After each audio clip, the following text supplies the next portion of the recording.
Baik teman-teman, selamat datang kembali. Pada kesempatan kali ini saya akan membahas rekomendasi saham atau analisa saham untuk besok tanggal 29 Juli 2022. Seperti biasanya saya akan bahas totalnya ada 16 saham. Bagian pertama saya akan bahas 8 saham. Nanti bagian kedua saya akan bahas 8 saham yang lainnya ya. Jadi totalnya ada 16 saham. Jangan lupa event untuk Sabtu ini ya. Untuk pembahasan 10 saham terbaik untuk hari Sabtu ya, sudah saya jelaskan sebelumnya, tadi saya nggak ulang lagi mengenai eventnya. Sabtu pagi ya, bisa onsite, bisa online juga.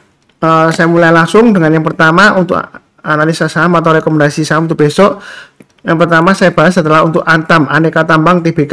Jadi hari ini dia Antam dia rebound ya, ini sempat nyentuh di 2020. Memang sebelumnya sudah saya sebutkan ya, downtrendnya Antam itu dia masih cukup kuat.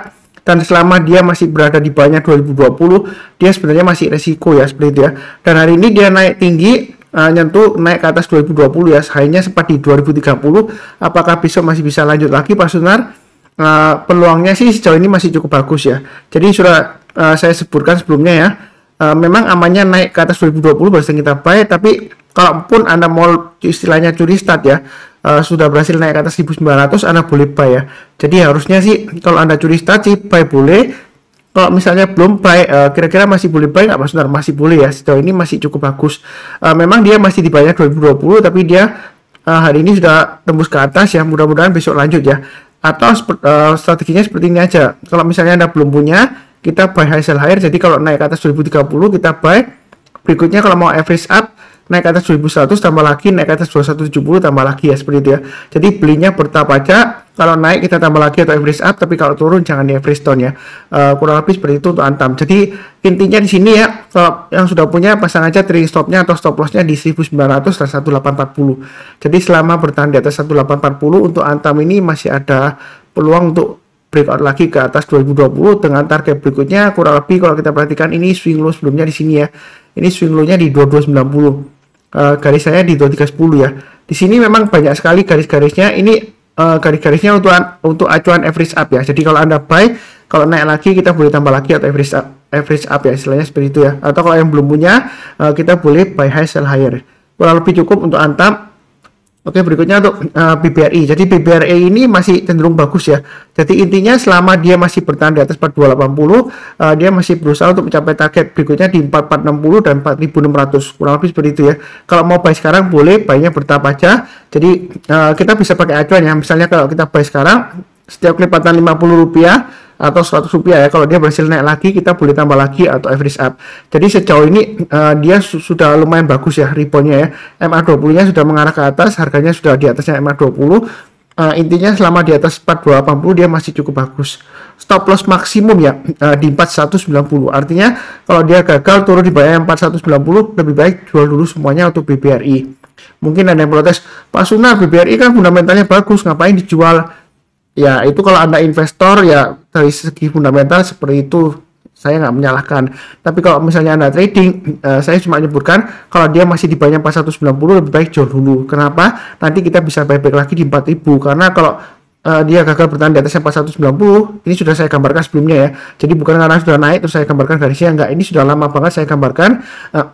Jadi kalau dia koreksi 4000 berhasil rebound, barusan kita buy ya, nanti buy indexnya di 4000. Kalau misalnya dia gagal bertahan di atasnya 4190, tapi sejauh ini sih dia masih cukup bagus ya, selama di atasnya 4080 kurang lebih cukup ya untuk BBRI. Berikutnya untuk Bumi. Bumi sudah saya sebutkan ya, memang saya sebutkan trading stopnya 106, maksimum stop lossnya di 100. Saya juga sudah sebutkan juga ya. Untuk Bumi ini sebenarnya selama dia masih bertahan di atasnya 89, itu dia uptrendnya masih cukup bagus ya, seperti itu ya. Target price berikutnya masih tetap sama di 130 terdekatnya. Kalau dia naik lagi berikutnya lagi 156, kurang lebih seperti itu ya. Sementara sampai 156 dulu ya untuk Bumi ya. Jadi ini garis-garisnya sudah saya bantu. Kalau mau buy sekarang boleh nggak Pak Sunar? Boleh aja, tapi buy-nya bertahap aja. Kalau dia berhasil breakout ke atasnya high-nya dari kemarin 117, kita boleh buy yang belum punya, atau yang sudah punya kalau mau buy high sell higher silakan. Nah, misalnya yang sebelumnya sudah kena trailing stop seperti saya ya, saya sebelumnya sudah buy kena trailing stop di 110. Kalau mau lanjut sebenarnya ada dua pilihan, tunggu buy di area paling dekat banget di 100 ya, ini belum kena ya, atau maksimum di 89. Artinya kalau dia koreksi kemudian berhasil rebound atau mantul, kita barusan buy. Atau kalau misalnya nggak dikasih ya kita buy high sell higher, jadi naik ke atas 117 kita boleh buy, target price berikutnya di 130 dan 156. Itu untuk bumi ya. Memang untuk bumi juga saya informasikan ya, ini terus terang aja resikonya masih cenderung tinggi ya. Kenapa Pak Sunar? Karena ini sebelumnya ya, saya gambarkan ya, di sini kalau dia mulai turun di banyak 89 itu resikonya makin tinggi banget ya seperti dia. Jadi selama di atas 89 makanya saya tadi sebutkan ya masih cukup bagus sebenarnya ya kalau koreksinya sampai maksimum 89 aja ya. Nah, kok jauh banget Pak Sunar ya, karena naiknya kan sebelumnya sudah naik tinggi banget ya. Tapi kalau dia gagal bertahan di atas 89, kita lihat sebelumnya di sini ya, dia bisa turun dalam kemudian dia gap down ya seperti itu ya. Nah, kalau gap down gini kita akan jual kesulitan ya, jadi resikonya lumayan tinggi. Kalau nggak berani, lebih baik pilih saham yang lainnya atau belinya bertahap aja. Kalau naik kita tambah lagi atau average up, tapi kalau turun jangan di average down. Pasang trailing stopnya atau stop lossnya. Kurang lebih seperti itu untuk bumi. Berikutnya untuk Gojek Tokopedia ya, Gotoh. Jadi di sini masih tetap sama ya. Garis-garisnya ini sudah saya berikan lama banget ya, jauh hari sebelumnya. Jadi dari sebelumnya masih belum saya gambar garisnya, belum saya rubah-rubah ya. Walaupun kalau kita lihat di sini, ini kan swing low-nya di 286 Pak Sunar. Ya tetap ya saya pakai yang 292 aja. Artinya selama dia berada di atasnya 292, itu sebenarnya koreksinya masih cukup bagus ya seperti itu ya. Jadi selama di atas 292 dia masih ada peluang untuk naik ke atas 338. Memang sebelumnya ya dia pernah sempat turun di banyak kemudian berhasil ditutup di atasnya 292. Jadi itu acuannya ya 292. Kalau mau buy sekarang boleh nggak Pak Sunar? Terus terang aja ini jangka pendeknya masih cenderung downtrend ya, kurang lebih seperti itu ya. Jadi kalau kita mau buy boleh aja, tapi buy-nya bertambah aja, naik ke atas 328 kita tambah lagi atau average up, naik ke atas 338 tambah lagi ya. Ya kurang lebih seperti itu untuk Gotoh ya. Jadi terus terang aja kalau untuk emiten Gotoh ini dia memang masih rugi ya terakhir ya laporan keuangannya, tapi memang pendapatannya mulai naik, mudah-mudahan aja kedepannya dia sukses ya. Intinya harga IPO-nya kan di 338, jadi kalau dia masih di bawah 338 dia masih cenderung resiko. Tetapi kalau untuk Gotoh ini ada kemungkinan nanti diangkat lagi ya, karena kenapa? Dia kalau kita baca dari prospektusnya awalnya di IPO-nya ya, itu disebutkan setiap tahun dia akan menerbitkan saham baru ya, kurang lebih seperti itu ya. Jadi jangan kaget selama 10 tahun ya. Jadi akan ada aksi korporasi lagi, right issue atau penerbitan saham baru lagi ya. Mungkin bentuknya seperti HMEDT ya, kurang lebih seperti itu untuk Gotoh. Cukup ya. Berikutnya lagi untuk Pegas, perusahaan gas negara. Jadi ini target price-nya 1.700 sudah saya berikan ya. Area buy on weakness itu saya sudah kasih di 1640 dan 1545. Jadi jangan salah paham. Sebelumnya memang ada yang pernah kasih komentar ke saya ya, Pak Sunar, tolong bahas yang belum naik dong. Sebenarnya ini waktu dia masih di bawah itu saya sudah sebutkan area buy weakness-nya 1545, artinya kalau dia berhasil naik barusan kita buy ya, istilahnya rebound atau mantul ya. Ternyata dia naik ke 1400 terus gagal lagi Pak Sunar ya, kan saya sudah sebutkan juga ya. Kalau kita bicara mengenai trading di saham, kalau sebelumnya dia gagal ya, tembus breakout ke atas resistennya kemudian turun lagi, kemudian dia tembus lagi, belum tentu dia gagal lagi ya seperti itu ya. Tapi di sini ini memang menyebalkan ya, naik turun Pak Sunar ya. Kalau strateginya seperti ini ya, stop lossnya masih tetap sama 1545 ya seperti itu ya. Harusnya sih nggak terlalu banyak kena ya, karena ini agak jauh ya garisnya ya. Nah kalau dia breakout ke atas 1640 boleh tambah lagi atau average up, naik ke atas 1700 memang saya sudah sebutkan boleh tambah lagi. Loh ternyata kok penutupannya di bawahnya Pak Sunar ya, ini masih cukup bagus lah toleransinya ya. MA20 nya sebelumnya mengarah ke bawah, ini sudah mulai breakout ke atas ya. Kalau mau buy untuk Pegas silakan, buy-nya bertahap aja. Kalau dia naik lagi ke atas 1700 mau tambah lagi atau average up silakan. Yang belum punya kalau mau buy hasil higher naik ke atas 1700 boleh buy ya. Atau ikutin aja yang sudah saya berikan sebelumnya 1640 ya, ini tetap sama ya. Ini area buy and rest sebelumnya saya perpanjang, artinya kalau dia koreksi di bawah 1640 kemudian berhasil rebound mantul ke atas barusan kita buy ya.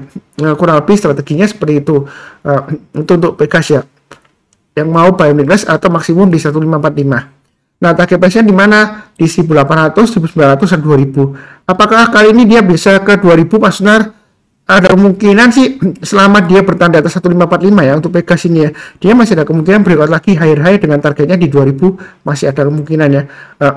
Tapi saya tekankan juga ya, jangan terlalu yakin banget. Yang penting adalah pasang trailing stopnya dan stop lossnya, kurang lebih seperti itu ya. Target 2000 masih memungkinkan ya. Saya ulang sekali lagi ya, selama dia bertahan di atasnya 1545, kurang lebih cukup untuk Pegas.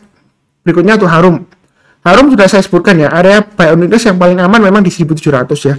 Jadi kemarin sudah breakout, sudah boleh buy. Hari ini dia naik lagi ya, high.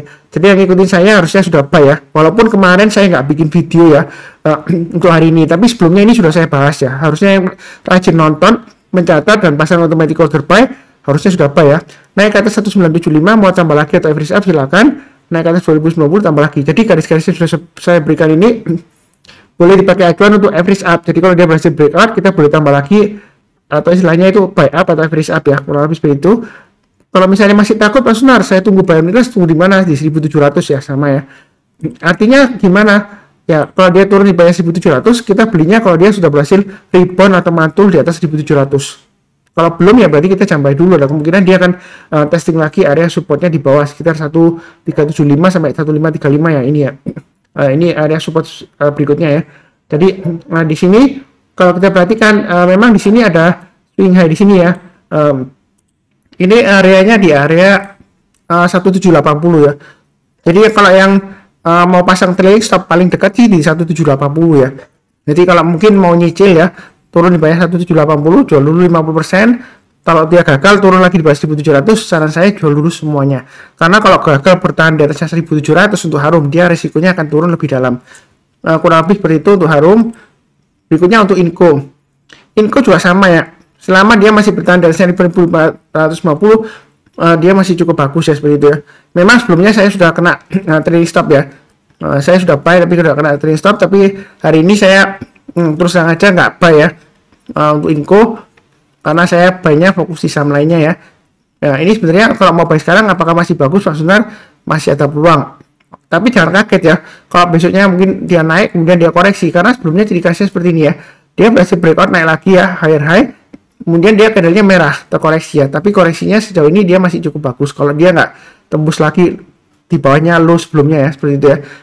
Jadi kalau yang mau buy sekarang, maksud saya buy besok ya, boleh aja tapi buy-nya bertahap aja. Berikutnya kalau naik ke atas 1500 kita boleh tambah lagi ya. Setelah itu setiap kelipatan Rp50 atau Rp100 kita boleh tambah lagi atau average up.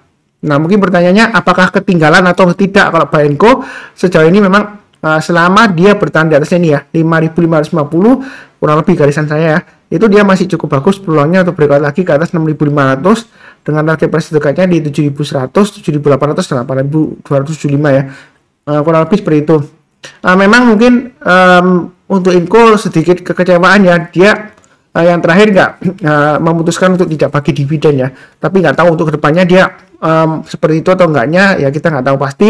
Tapi kita fokusnya ke pergerakan harga sahamnya untuk Inco, kurang lebih seperti itu. Cukup ya. Berikutnya untuk BMTR. Jadi hari ini saya ditanya di grup saya ya, kenapa kok naik tinggi Pak Sunar? Ya kalau saya biasanya nggak sempat cek berita ya, saya hanya jawab sih ya mungkin aja butuh duit ya, ada yang ngangkat harga sahamnya seperti itu ya. Karena biasanya sih ciri khasnya BMTR sih kalau sudah ada pihak tertentu ya yang butuh duit ya biasanya diangkat naik ya, seperti itu ya. Makanya kan Lo Ken Hong itu kan dia sabar banget ya nunggu di BMTR ya. Jadi kalau kita perhatikan di sini salah saya baca beritanya sih Lo Ken Hong ketemu dengan Pak Haritanu ya, seperti itu ya. Jadi beliau ini nggak tahu gimana, katanya sih mau rencana ada merger atau gimana ya, saya nggak tahu pasti ya antara BMTR dan MNCN ya, seperti itu.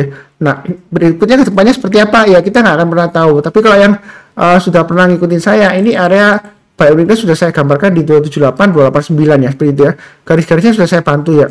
Ini Fibonacci retracement-nya sudah saya tarik garisnya. Jadi kalau breakout ke atas 1,8% harusnya yang ngikutin ya buy ya, seperti itu ya. Naik lagi ke atasnya 78,6%, tambah lagi ini target price 342 sudah tercapai. Nah posisi sekarang yang sudah punya jangan lupa kalau dia turun di bawah 320 ada baiknya jual dulu ya kalau dia gagal bertahan di atas 320. Nah kalau yang mau buy Mas Sunar, saya mau buy, kira-kira tunggu di mana ya? Ini kan area buy minus sudah saya sebutkan di dua area ini ya, tapi berhubung dia breakout higher high, maka kalau mau buy on weakness itu di 300-an dan 320. Loh, tadi katanya turunin bawahnya 320, lebih baik jual dulu semuanya. Ya memang benar kalau yang sudah punya ya, kalau dia gagal bertahan di atas 320, lebih baik jual dulu semuanya. Tapi yang mau buy on weakness yang belum punya, kalau dia berhasil rebound atau mantul ke atas 320, kita boleh buy atau tunggu di bawahnya lagi 300 ya. Seperti itu ya. Tapi kalau di bawahnya 300 kita jangan buy on weakness lagi, kemungkinan dia bisa turun lagi di bawah sekitar 270 sampai dengan 278. Jadi ini garis-garisnya sudah saya berikan ya. Nah, pertanyaannya sekarang, kalau dia berhasil breakout ke atas 342 ya, untuk besok sampai dengan minggu depan, target price berikutnya di mana? Ini sesuai dengan Fibonacci extension ya. Jadi yang ingin tahu mengenai Fibonacci retracement dan Fibonacci extension bisa nonton pembelajarannya, ada 3 video ya. Linknya ada di video deskripsi di bawah ini. Jadi target berikutnya Fibonacci extension 127,2% di 370, berikutnya lagi 161,8% di 400. Jadi untuk BMTR ini masih ada kemungkinan naik ke 400. Tapi ya biasanya memang kalau sudah naik tinggi satu hari, besoknya mungkin masih bisa naik lagi, tapi resikonya lumayan tinggi. Jadi kalau yang nggak berani, lebih baik jangan beli. Nanti jangan-jangan Anda beli, nyangkut nyalahkan Pak Sunar ya. Kadang-kadang orang itu ada seperti itu ya. Tapi saya nggak menyalahkan ya, nggak semua orang ya. Ada lah ya, 1-2 ya, seperti itu ya. Tapi yang penting di sini, apakah masih bisa naik? Ya kalau mau buy high sell higher, tunggu naik ke atas 342, kita buy. Buy-nya bertahap aja. Setiap kelipatan Rp10 kita tambah lagi ya. Jadi ini naik ke atas 352, kita tambah lagi atau finish up. Kalau nggak berani, tunggu aja buy weakness di 320 atau 300. Ya strateginya seperti itu. Jadi mudah banget kalau sudah tahu garis-garisnya ya. Kita tinggal ikutin aja, pasang dari stop dan stop loss. Kurang lebih cukup ya. Ini nanti berlanjut ke bagian kedua, saya bahas 8 saham yang lainnya. Seperti biasanya, yang baru kenal channel Saham Profit, jangan lupa subscribe, like, nyalakan lonceng notifikasinya. Dan seperti biasanya, saya selalu mendoakan semuanya ya selalu sehat, damai, dan sejahtera selalu. Amin. Terima kasih banyak. Tetap semangat. Saran saya ya, kan itu the Fed yang terakhir ya, hanya menambahkan dia akan menaikkan suku bunga ya, basis acuannya ya 75 poin ya. Nah, kedepannya gimana untuk IHSG dan lain-lain, saran saya tetap fokusnya ke saham-saham yang ada di portfolio masing-masing dan juga saham-saham yang ada di watchlist-nya ya, seperti itu ya. Kurang lebih cukup ya. Sekian, terima kasih banyak.